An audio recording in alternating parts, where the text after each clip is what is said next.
जोंनि फिसानि साख्रियावबो सिन्थाय थाखा बिबावो बेनो जाबाय बिटिआर सरखार किन्तु 85 84 फोरनिफ्राय लानानै 96 मार्क मोननायालागै मोनाखै आं सिनायनाय जाय माने फैसा होआखैमोन।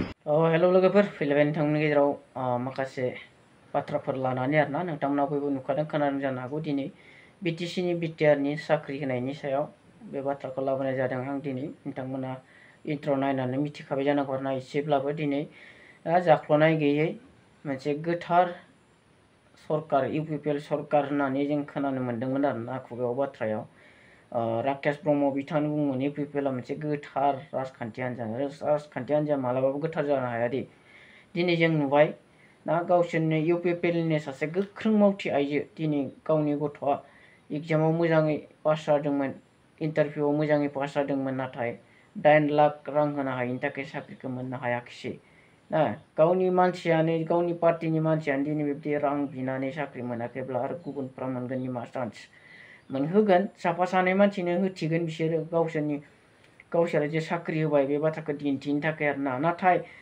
जाख्ल'नाया जे बेसेबां जाख्ल'गासिनो दिनै 10 लाख 9 लाख 10 लाख जि दा बिटिसि इलेक्सन जादों बेयाव बिसोरो रांखौ गारनांगोन आरोना उपाय गैया रां गैयाब्ला बिसोर भटबो मोना बेखौ मिथिखानानै दिनै बेफोरबायदि सालुखौ बाहायगासिनो दङ दिनै बिथां आइजो आरो सासे इउटुबार दंबावो बिथाङाबो बेनि सायावनो माखासे बाथ्राफोरखौ बुंदों दिनै बे बिथांमोना बेसेबां मार्क मोनब्लाबो दिनै साख्रिखौ मोननो हायाखिसै बेफोरबादि बाथ्राखौ दिनै सोराङाव फैदों आरोना इउपिपिएल सरकारनि जाख्ल'नाय आरो गाज्रि खामानि मावनायफ्रा थ' भिडिअखौ नोंथांमोना नायलांदो खोनासंलांदो बिथां आइजो आरो बिथां सासे इउटुबार बिथाङाबो मा बुंखो नोंथांमोना नायलांब्लानो जाबाय आरोना भिडिअखौ आं स्लाब मोनाखै गाइसमोन 4टा ना 3टा मा जाबाय हर गेजेराव होनो आदो रिजाल्टखौ बे जेबो नङा देलाय थिगानो दं जेनेबा बे जेबो नङा किन्तु 85 84 फोरनिफ्राय लानानै 96 मार्क मोननायालागै मोनाखै आं सिनायनाय जाय माने फैसा होआखैमोन फरेस्ट गार्डनि आरो बेनिफ्राय फरेस्टारफ्राव 91 92 मोननाय आं सिनायनायफोरानो मोनाखै होमबा अबे लेभेलाव जों फोथायबावनो जेनेबा बिटिसि गभर्नमेन्टखौ जोंनि मा होनो काउन्सिल गभर्नमेन्ट परिबर्तन सरकारनो मा परिबर्तन सरकार जाखो होमबालाय होमबा माबायसा मानसियाथ' मोनदों होमबालाय 96 मोननाय 91 मोननाया जुदि मोनाखैबा जेनेबा आंनिखौ बुंबाथाय आंनियाबो बिदिनो 94 95 नि खाथियाव थागौमोन मिस्टेक जानाय कुइसनफोरनि मार्कखौ बाथाय जेनेबा माबायाव फरेस्ट गार्डआव कुइसनानो मोनबा नामा मिस्टेक जाखादोंमोन जानायालाय रिटेनाव जियानो जा भिसिडिसियावबो मोनासै आङो फरेस्ट गार्डआव मोनासै माने भिसिडिसिखौ आं बारा एक्सपेक्ट बानायाखैमोन देलाय मार्कआ रिटेनाव खममोन नालाय माने 60+ जायखिजाया 62 63 बिदिनि लाइनाव थानांगौ खिन्थु फरेस्ट गार्डनिखौ एसे एक्सपेक्ट बानायदोंमोन आरो मानो होनबा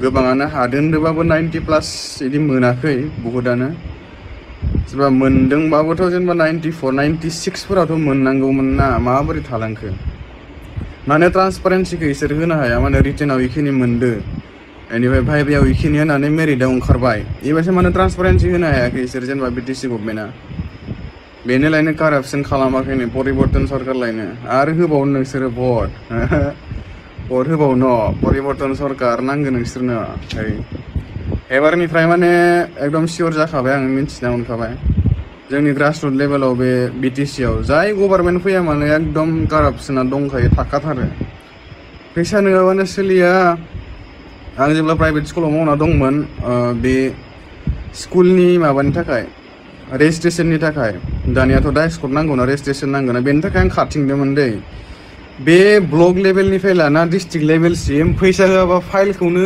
साइनखौनो होआ दोरोदानो आरो सेक्रेटारियेटआव थांबाथ' बुंनोनो नाङा फैसा गैयाबा फाइलानो आग बारायखाया बेयावनो कारापसनखौ मिथिखायो कारापसन दं होननानै थेवबो एसे एक्सपेक्ट बानायदोंमोन गोदान सरकारनिफ्राय जि माने जबफोराव बारा बिदि कारापसन जानाय नङा खोमा होगोन खोमा जेनुइनलि होननानै खिन्थु मिथिबाय दा होआसै सासेबो सिनायनाय लोगो मोननायखौनो खोनायाखै मार्क बुरजा मोननायखौ होमबा आरो मा एक्सपेक्ट खालामबावनो नोंसोरनो बुङा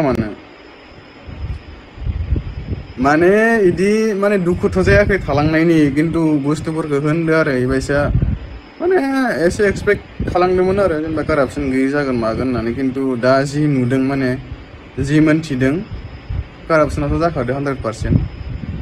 मानो होनबा सासेबाबो मोननांगौमोन दा सिनायनाय लोगो इमान बुरजा बुरजा मार्क मोननायफोरा नङा होमबा। आरो जुदि मेरिट बेसिसाव जामारदोंबा इसोर ट्रान्सपारेन्सिखौ मानो होनो हायाखै? रिटेनाव माने इखिनि मार्क मोनदोंमोन, एकदम क्लियारलि खोन्थाखानाय माने इखिनिनिफ्राय काट अफ लांदोंमोन, बेनिफ्राय भाइभायाव इखिनि मार्क दंमोन, ओमफ्राय भाइभायाव इखिनि मोननानै मेरिटफोरा मोनलांबाय इदि होननानै मानो होनो हायाखै इसोर? जेनेबा ट्रान्सपारेन्सिया बोरो? आरो आङो मार्क मोननायनिखौ RTIबो होना दोन्दोंमोन। बेसेबां गोबाव जाखो, एसे गोबावबो जासाबबाय खोमा, आं सानाखै, नायबाथाय मिथिगोन मेसेजखौ। दासिमहालागै जेबो रिप्लाइ गैया आरो आं मार्कआ बेसेबां होननानै RTI होदोंमोन आरो DD डिमान्ड 10 रुपिस होनानै अफलाइनसो होनांगोन नालाय। अनलाइनथ' RTIबो होनो हाखाया BTCखौ, अनलाइनावनो गैखाया नालाय, अफलाइनसो होनांगोन RTI होनोबाबो। दालाय जि जाबाय जाबाय, मा लाबबाव, माने दुखुथ' जायासै इदि, मानो होनबा बेलेगावबो ट्राइ मारिना दोनखादोंमोन ना माने BTCनिखौ इदि फोथायनो हाखाया, मा बुंनो। जेबो लाब गैला इफोरखौ सानबाय थाना, जायखिजाया मिन्थिबाय इखौल' जि लाब गैया BTCआव जि गभर्नमेन्ट फैबाबो जोंनि लाइफआ जेबो चेन्ज जाया, जोंनि लाइफआ एखेयानो थागोन, कारापसनानो थागोन, फैसा गैयाबा साख्रि मोनखाया BTCआव, बे सियर जाखाबाय। खुलुमबाय रायजो राजा नोंथांमोन। आङो फंसे खोथा होननो सानदों। दानि BTRनि साख्रिनि ओंखारनायखौ आं दुखु मोनदों। दिनै आंहाबो फिसा हौवाया दङमोन, दानि फरेस्ट डिपार्टमेन्टआव होदोंमोन, पासआथ' जाखादोंमोन जोंना, फैसा गैनो हायैनि जायाखिसै। आंनावनो फैबाय बिसोरो बुधबारखालि फैनानै रायलायहैदो होननानै बुंबाय। माबा शुक्रबाराव रायलायहैदो होनबाय, बिस्थिबारावथ' 9:30 जाहैबाय, आरो ओमफ्राय गावनो थानाय नङा शुक्रबाराव होननानै सुनिबाराव लेंहरबाय। सुनिबाराव थांबाय जोंनाव फैसा बिबाय 8 लाख। ओमफ्राय फैसाथ' जोंहा गैया,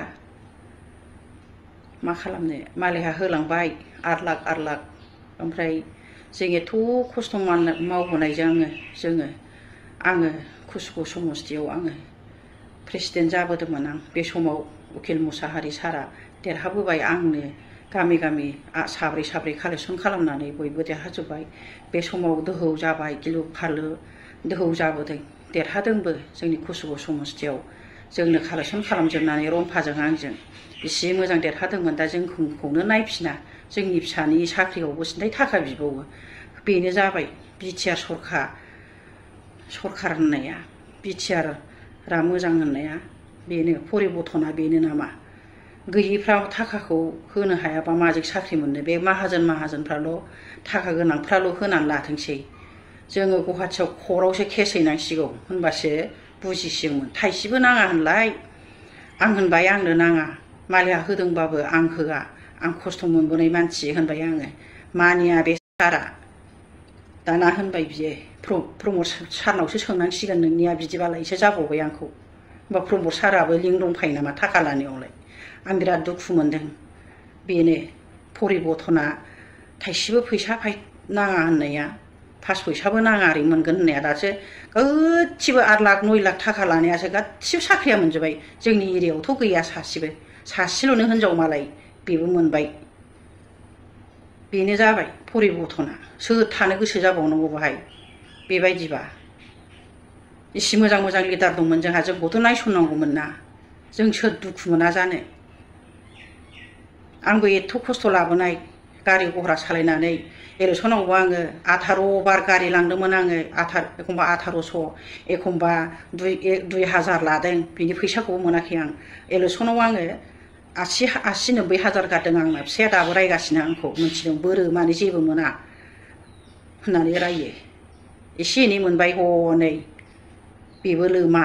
1 लाख थाखाखौनो आखाइयाव दैनो मोनाखिसै जोङो। सासे प्रेसिडेन्ट जानानै 1 लाख थाखायानो आखाइयाव दांनो मोना जोङो। होमबा जोङो बे परिबर्तनाव थानानै मा मोनबावनांगौ? फिसाफ्राबो साख्रि मोनाबा, सोनो हायाबा दलर जिरायनानै थानोसै आं एबाराव। जोंनाव बेबायदि थाखा बिनो नाङामोन। 8 लाख, आयौ थाखा होबासो मोनो 8 लाखआ। आयौ बिदि जायो। सोलायजोबदो रायजो राजाफोर गासिबो। जोंनो रागा जोंनो ओंखारबाय दा नै, आंहाथ' अमेनडे खालामबाय माबायाव नारेंगुरियाव 7,000 गोजों खारदों बाहायबो आंसो खरस खालामजोबदों दै लायनाय मा लायनाय आंनि गोसो गोरबोआवसो दंसै एथ' खस्थ' खालामनानै जेबो मोनै आरो बिनि सायाव लोमजानाय आंहा बिसि गोबाव लोमजादों आङो मास मोनसे टाइफड जालायलायदों आंहा मिटिं खुङै खुङैनो बाव सोरबा थाखा हरदों आंनो रावबो हराखै आंनो आंनि गोसो गोरबोआवसो दङ रायजोफोर एबाराव गासिबो सोलायजोब गासिबो साख्रि मोनैफ्रा गासिबो दाहो जोंहा एबाराव मोनसे लानानै परिबर्तन खालामनांगौ साख्रि मोनैफ्रा बे थाखा होग्राफ्राल' होजोबथोंसै आंनि बे मोनसे रिकुवेस्ट बियो आरो गुवाहाटि हाइकर्टआवबो थांनानै जोङो माबा हैनांगौ केस हैनांगौ बेबायदि थाखा लानायखौ